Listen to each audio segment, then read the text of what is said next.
আজ আবারও চলে এসেছি নতুন একটা রেসিপি নিয়ে। তবে আজকের রেসিপিটা আমার নিজের নয়, আমার বৌদির থেকে শেখা। নিয়ে নিলাম কিছুটা লোটে মাছ, সেটাকে সেদ্ধ করে নিয়েছি। অন্যদিকে বসিয়ে দিয়েছি কড়াইটা গরম হতে দিয়ে দিলাম সর্ষের তেল।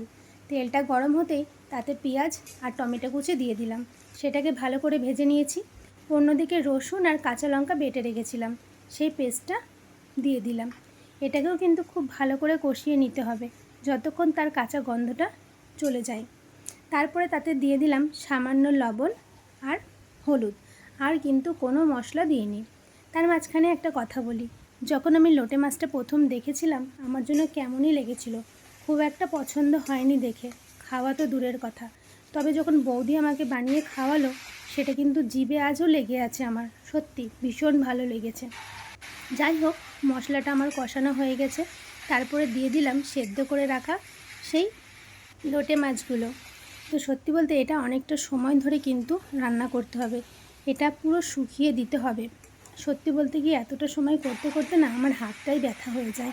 যাই হোক, নামানোর সময় আমি কিন্তু কিছুটা ধনেপাতা কুচিয়ে রেখেছিলাম, সেটাও দিয়ে দিলাম। দেখো, আমার কিন্তু লোটে মাছটা পুরো শুকনো শুকনো হয়ে গেছে।